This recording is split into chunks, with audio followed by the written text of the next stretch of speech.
Episode 4. Disha keluar dari apartemen Kak Flora. Dengan mengintip terlebih dahulu. Setelah dirasa aman, gadis itu baru keluar dari pintu lalu berjalan cepat di lorong apartemen. Disha tidak ingin bertemu lagi dengan pemilik apartemen tetangganya itu. Bagaimanapun juga dirinya yang menghampiri lelaki tersebut. Jadi sudah pasti pikiran laki-laki itu akan merendahkan dirinya. Mana ada perempuan baik-baik yang mabuk dan menyerahkan dirinya menjadi umpan. Impossible. Benar-benar definisi dari sial, naas dan apes yang sesungguhnya. Ting. Pintu lift terbuka dan Disha segera keluar dari sana. Disha menuju taksi online yang sebelumnya telah ia pesan melalui aplikasi di ponselnya. Setelah perjalanan selama 17 menit, gadis itu sudah sampai di rumahnya. Suasana rumah cukup sepi. Disha yakin semua penghuni rumah yakni Mama, Papa, dan Kak Flora sedang mengikuti acara makan malam yang katanya spesial. Bruk. Gadis itu menjatuhkan bobot tubuhnya di atas ranjang kamarnya. Memejamkan mata.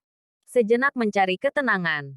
Tapi begitu terpejam, otak sucinya telah ternodai dengan bayangan kelam semalam. Hah. Sial. Kenapa ini harus terjadi padaku? Apa yang harus aku jelaskan ke Ryan?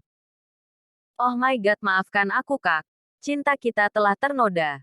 Sekarang kamu pasti jijik sama aku. Gumam Disha, sendu setitik bening itu kembali membasahi pipi tanpa bisa dibendung. Hampir 3 tahun menjalin hubungan dengan Ryan, laki-laki itu begitu menjaganya. Bahkan kami termasuk pacaran sehat karena tidak neko-neko. Ryan berencana akan menghalalkan hubungannya setelah lulus kuliah.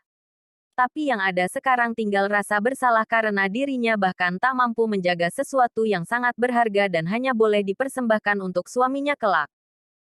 Sebenarnya Ryan sudah mengajak Disha untuk menikah. Namun keluarganya belum mengizinkan sebelum Disha lulus kuliah. Terlebih kakaknya Flora belum menikah, jadi Disha tidak bisa melangkahinya. Ryan cukup sabar menunggu walaupun sebenarnya dia sudah ngebet nikah. Udah srek. Sama-sama suka. Mapan siap lahir batin, tapi terbentang restu orang tua juga menjadi kendala yang tidak bisa dianggap sebelah mata. Karena ridho dan restu orang tua, ridho Allah juga. Disha merutuki nasibnya yang teramat menyedihkan. Namun hidup terus berjalan, tak mungkin juga dirinya harus berjibaku dengan kesedihan sepanjang harinya. Disha sudah bertekad dalam hati mau menerima konsekuensi apapun jika Ryan mengetahui dan meninggalkannya, walaupun rasa cinta itu begitu besar dan dalam. Suara ketukan pintu kamar menginterupsi Disha yang masih setia dengan wajah sendunya. Masuk, sahut Disha dari dalam. Non Disha, ada tamu di luar. Siapa Big? Malam-malam gini. Aku lagi istirahat. Yang biasa nganter Non Disha ke rumah. Jawab Bibi Tini. Ryan. Disha langsung bangkit dari pembaringan dan segera turun ke bawah untuk menemuinya. Kak, panggil Disha begitu sampai ruang tamu. Sayang, kamu baik-baik aja kan? Kenapa nggak angkat telepon dari aku? Aku cemas makanya aku kesini. Cemas Ryan yang langsung berdiri begitu Disha menghampiri. Sorry Kak, aku sedikit tidak enak badan jadi baru saja istirahat, kilahnya jujur. Tangan Ryan terulur mengecek suhu panas Disha dengan punggung tangannya. Sayang, kamu demam. Kita ke rumah sakit ya. Apaan sih Kak? Aku nggak apa-apa kok, cuma capek. Masuk angin biasa, nanti istirahat sebentar sembuh. Beneran tapi itu panas Iho. Ujar Ryan khawatir. Iya, aku nggak apa-apa Kak. Nggak usah khawatir. Disha tersenyum meyakinkan dirinya baik-baik saja. Walaupun pada kenyataannya dirinya saat ini sedang kacau, tapi tidak mungkin Disha memberitahu apa yang menimpa dirinya. Jangan sakit-sakit sayang. Aku paling nggak bisa lihat kamu sendu kayak gini. Ryan mengusap lembut kepala Disha. Apa kamu akan tetap semanis ini Kak? Kalau kamu tahu aku sudah tidak seperti dulu. Mungkin bahkan kamu akan merasa ilfil dengan tubuhku yang sudah disentuh pria lain. Makanya cepat lulus sayang. Biar aku bisa halalin kamu. Kalau sakit gini kan bisa nungguin 24 jam bebas ngapain aja. Uhuks. Disha tersedak ludahnya sendiri. Sayang, kamu nggak apa-apa. Hati-hati dong. Ryan mengusap-usap punggung Disha. Aku nggak apa-apa Kak. Sorry. Buat. Tanya Ryan bingung. Udah bikin kamu cemas. Kilahnya bohong. Sorry untuk semua hal yang nggak bisa aku jelaskan padamu sekarang. Ya udah kamu istirahat aja kalau gitu aku pulang dulu. Biar kamu bisa bobok, ujar pria itu pengertian. Iya kak makasih udah datang. Hati-hati di jalan. Disha mengantar Ryan sampai depan teras rumahnya. Pulang dulu ya, pamit Ryan serta mengacak rambut Disha pelan. Disha mengangguk dengan senyuman malu. Gemes banget kalau lagi senyum kayak Gi.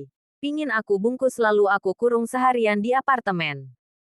Katanya pulang kok nggak jalan. Seloroh Disha mengulum senyum mengamati gerak-gerik Ryan. Ada yang ketinggalan adek sayang. Apa? Kap. Ryan mencuri satu ciuman di pipi kiri Disha yang sontak langsung membuat pipinya merona. Selamat malam. Tidur yang nyenyak. Istirahat yang cukup dan jangan lupa mimpiin aku. Hehehe. Laki-laki itu nyengir gaje sebelum akhirnya masuk ke dalam mobilnya sambil melambaikan tangan. Hal kayak gini yang selalu membuat Disha tidak bisa berpaling dari Ryan. Dari dulu sampai sekarang tidak pernah berubah dan selalu manis. Kemarin-kemarin Disha menjadi orang yang sangat beruntung bisa dekat dengannya.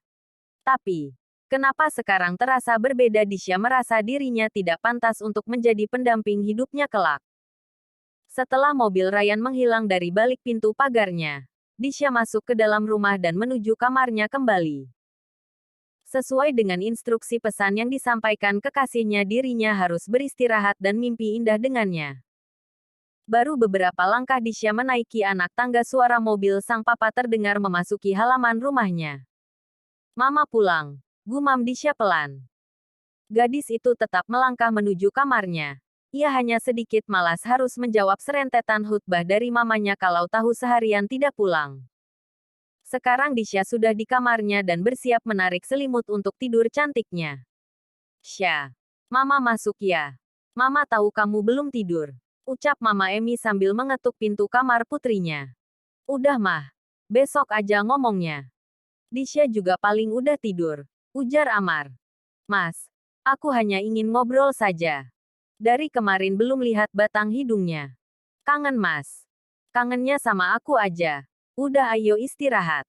Ish. Papa ini. Suara mereka masih bisa didengar oleh Disha yang sebenarnya belum beranjak ke alam mimpi. Kedua orang tuanya selalu terlihat harmonis di setiap situasi. Disha sangat senang mendengarnya.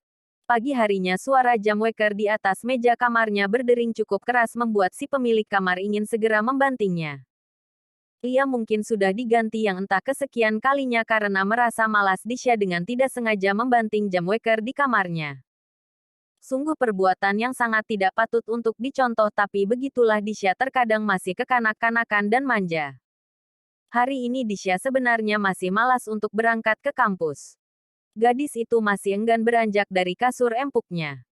Namun waktu yang bergulir cepat memaksa ia harus segera bangun dan melakukan rutinitas kesehariannya. Bersambung.